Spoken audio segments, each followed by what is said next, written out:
बेटा काफी इजी होता है परसेंटेज बाय मास।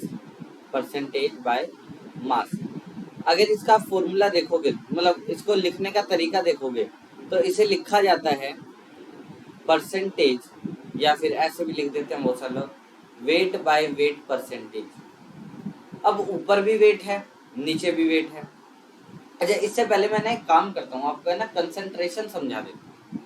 चलो भाई पहले समझते हैं कंसंट्रेशन के बारे में।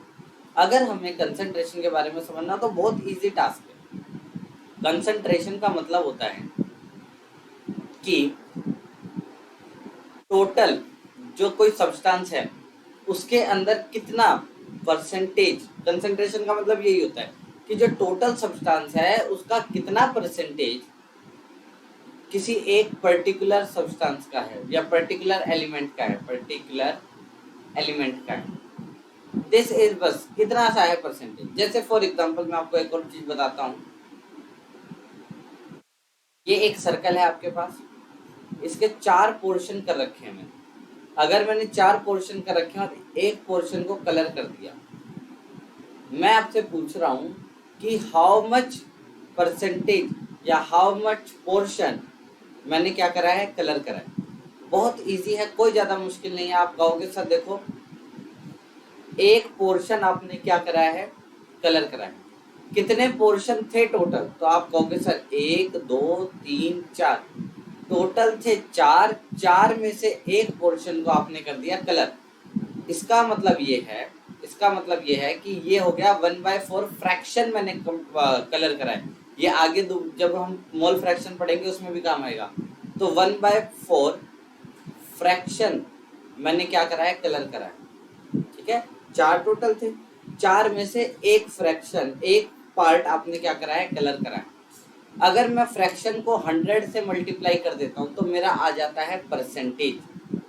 तो अगर मैंने 1/4 फ्रैक्शन कलर करा है तो इसको अगर मैं 100 से मल्टीप्लाई कर दूंगा तो मेरे को मिल जाएगा परसेंटेज कलर्ड पोर्शन। क्या मिल जाएगा? Percentage coloured portion. Same way के अंदर अगर आपसे कोई ये कहे बेटा कि मेरे पास, अब ध्यान से सुनना, सारे कंसंट्रेशन टर्म्स इसी के ऊपर बेस है।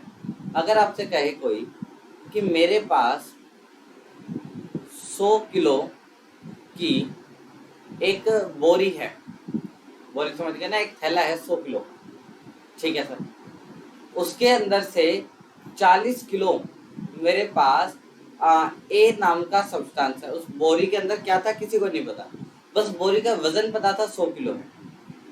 उस 100 किलो में से 40 किलो तो कोई ए नाम का सब्सटेंस है। अब बाकी कितने हैं इससे कोई फर्क नहीं पड़ रहा, 40 किलो ए नाम का सब्सटेंस है 100 किलो की बोरी में। तो बताओ 100 किलो की बोरी में ए का परसेंटेज कितना है? आपने कहा सर देखो टोटल है 100 किलो, मैंने कहा सही बात है। ऊपर क्या लिखेंगे, कितना है, परसेंटेज ए की निकाल रहे हैं ना, तो ऊपर लिखेंगे कि कितना ए है। तो आप कहोगे सर 40 किलो, नीचे 100 किलो, ऊपर 40 किलो। ये आ गया फ्रैक्शन, 100 में से 40 किलो ए है। अगर फ्रैक्शन को 100 से मल्टीप्लाई कर दूंगा तो मेरा आ जाएगा परसेंटेज। तो जो कुछ भी है वो यही है। तो अगर मैं इसे यहाँ पे बोलूं परसेंटेज बाय मास, तो कैसे लिखते हैं भाई, वेट बाय वेट परसेंटेज। इसका मतलब है ऊपर भी वेट आएगा। ऊपर किसका वेट आता है, जिसकी हमें कंसंट्रेशन निकालनी होती है। तो अगर भाई हमें कंसंट्रेशन निकालनी, हम सोल्यूट की निकालेंगे ना, तो हमने कहा कि ऊपर रखते हैं मास ऑफ सोल्यूट। आपके मन में क्वेश्चन आएगा कि सर ऊपर मास क्यों रखा, क्योंकि बेटा परसेंटेज कौन सी है, वेट बाय वेट, यानी कि ऊपर भी वेट लिखेंगे नीचे भी वेट लिखेंगे।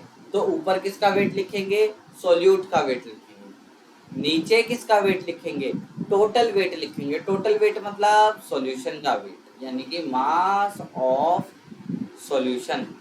ये तो आ गया फ्रैक्शन।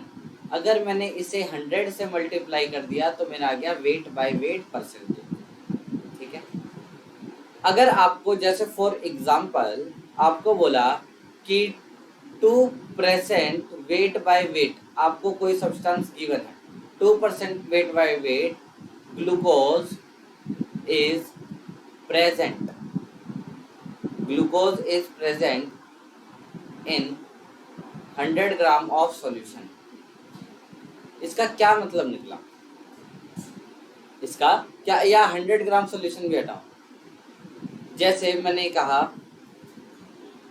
इजी लैंग्वेज, देखो भाई क्वेश्चन को समझना कैसे ये काफी इंपॉर्टेंट है। तो अगर आपसे बोला गया है 2% वेट बाय वेट ग्लूकोज, इतना सा बोल रखा है, एक आपके पास बर्तन था खाली, इस बर्तन में कोई लिक्विड भरा हुआ था, आपको बोला इस लिक्विड की जो कंसंट्रेशन है वो है 2% वेट बाय वेट, और आपको ये बता रखा है जो सॉल्यूशन है ये ग्लूकोज का सॉल्यूशन है, बस ग्लूकोज का सॉल्यूशन है और कंसंट्रेशन है 2% वेट बाय वेट। इसका क्या मतलब निकलेगा, इसका मतलब निकलेगा कि अगर आपने, मैं कलर चेंज कर लूँ ना सुंदर दिखाने के लिए, हाँ 100 ग्राम अगर आप सॉल्यूशन लेते, 100 ग्राम ग्लूकोज का सॉल्यूशन लेते, तो उसमें बेटा, उसमें 2 ग्राम ग्लूकोज मिलता, बस इसका ये मतलब है कि अगर आपके पास 100 ग्राम सॉल्यूशन है तो उसमें 2 ग्राम ग्लूकोज होगा। अगर यहाँ पर 2 की बजाय यहाँ पर 10% वेट बाय वेट ग्लूकोज का कर देता है, यानी कि अगर आपके पास 100 ग्राम सॉल्यूशन है तो 10 ग्राम ग्लूकोज होगा। अगर 10 की जगह पर यहाँ पर 20% कर देते तो 100 ग्राम सॉल्यूशन के अंदर 20 ग्राम ग्लूकोज होगा। मतलब जितना परसेंटेज वेट बाय वेट है सॉल्यूशन में उतने ही ग्राम, 100 ग्राम सॉल्यूशन में उतने ही ग्राम किसके होंगे, ग्लूकोज के होंगे। That is it. अगर इसके ऊपर हम एक क्वेश्चन करना चाहें, एक क्वेश्चन है फाइंड